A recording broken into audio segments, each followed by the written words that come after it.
Bonjour Laurent, je vais te poser une série de questions. Quelle est l'histoire derrière ton nom d'artiste? L'histoire derrière mon nom d'artiste, c'est que j'ai deux prénoms, Lucien et Laurent, et assez souvent on avait tendance à inverser les deux. Donc je me suis dit on va faire plus simple. Étant donné que souvent on m'appelait Laurent, je me suis dit pourquoi pas. J'ai gardé cette idée et je l'ai transformé en Laurent. Donc pour qu'on puisse bien prononcer Laurent, j'ai mis 2 N à la fin. Y a-t-il un sens caché dans ta musique? Un sens caché, non, pas spécialement. Et puis j'écris de manière spontanée les choses dont j'ai envie de parler, les choses dont j'ai envie d'échanger avec le public. Donc assez souvent c'est de manière inattendue. Ton style a évolué le long de ta carrière. Nous pourrons apprécier le morceau Sexe à la vanille et on voit un homme qui est dans la séduction et dans un univers sexuel assez glamour, qui invite au plaisir charnel. Es-tu dans ta vie réelle un grand séducteur? Je dirais que je suis un grand séducteur, j'aime toujours jouer avec le côté charmeur, etc. J'aime me remettre en question, savoir est-ce que je plais toujours, est-ce que je plairai encore, etc. Donc oui, je dirais que je suis un grand séducteur et à travers mon écriture, on ressent effectivement ce petit côté très coquin de temps à autre. Chantes-tu sous la douche? Es-tu un artiste qui aime s'écouter et qui chantonne partout? Ça m'arrive, oui. Ça m'arrive de chanter sous la douche. D'ailleurs, j'ai démarré le live comme ça. Je chantais dans ma salle de bain. Il y avait un voisin à côté qui est venu me voir pour me dire tiens, c'est toi qui chantes là-bas? Alors je lui dis oui, etc. Et j'étais surpris au départ, je pensais que c'était une blague. Il me dit ouais, j'ai une petite formation, on cherche un chanteur. Est-ce que ça te dirait de venir faire un essai? Si tu devais refaire quelque chose dans ta carrière, qu'est-ce que cela serait? Quelque chose dans ma carrière. Non, je me dis que il y a toujours pire, il y a toujours mieux, mais je me suis toujours contenté de ce que j'ai, savoir l'apprécier à sa juste valeur.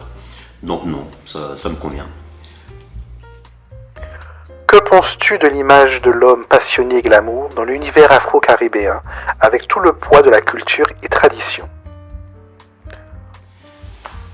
Ce que j'en pense, c'est vrai qu'on a un peu la petite étiquette antillaise, comme quoi nous avons tendance à toujours papillonner, mais je pense que avec le temps, les choses ont changé, ont évolué. On a des hommes qui sont très responsables, on a des hommes qui sont le soutien de famille. Donc c'est un peu dommage effectivement qu'on ait toujours en priorité ce petit côté volage.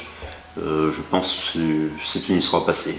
Ouais. Il y a encore un peu, on va pas se voiler la face, mais qu'il y ait forcément que cette image en avant-première, ça me dérange. Penses-tu pouvoir t'améliorer en tant qu'artiste?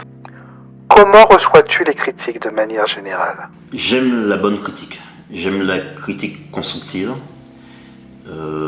et je me remets toujours en question. Donc cela explique peut-être le fait d'évoluer, d'aller de l'avant, de faire des choses en écoutant ce qui a été fait auparavant, de dire oui là, c'est vrai que là, je peux me faire parce que j'ai su me remettre en question.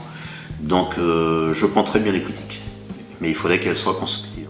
Si tu ne devais garder que 3 titres, lesquels seraient-ils? Oula, là c'est dur, parce que lorsqu'on crée des œuvres, on les aime tous. C'est comme avoir ses enfants, c'est comme si on me dit de tous tes enfants lequel choisirais-tu. C'est très difficile. C'est-à-dire, il y a un amour propre à chaque œuvre, donc ça va être. Je pense pas que je choisirais. À quoi peuvent s'attendre les fans avec toi dans les mois à venir? Dans les mois à venir, là je suis en plein travail sur un titre qui me tient beaucoup à cœur. Donc c'est l'histoire de ma vie, du fait que je n'ai pas connu ma mère. Ma mère est morte, j'avais 19 mois, j'avais 1 an et demi.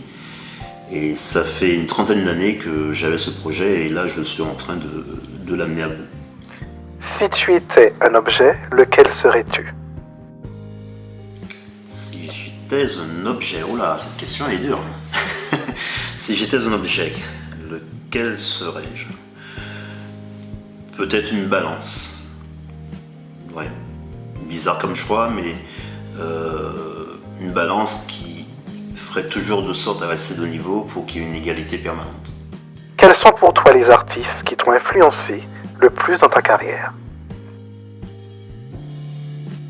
Les artistes qui m'ont influencé, j'ai beaucoup aimé Al Jarreau, qui a été un chanteur hors pair. Dans le domaine caribéen, j'ai toujours apprécié Paulo Albin. Paulo Albin, c'est une chose que je dis assez souvent, c'est-à-dire lorsqu'il chante, chaque note qu'il sort, c'est un cours de chant. Il y en a beaucoup, hein, donc je ne vais pas tous les citer, mais voici par exemple deux voix que j'aime énormément. Si tu étais un livre, un morceau de musique, lequel serais-tu? Un livre, un morceau de musique. J'aime bien Imagine. Ce titre-là, oui, il est rempli d'amour. Il demande un monde meilleur. Ouais, ce titre-là, j'aime bien. Lorane, le mot de la fin. Le mot de la fin, c'est solidarité. Essayons de donner de l'amour tant qu'on peut le donner. Et surtout, sachez apprécier les choses à leur juste valeur et dites aux gens que vous les aimez de leur vivant.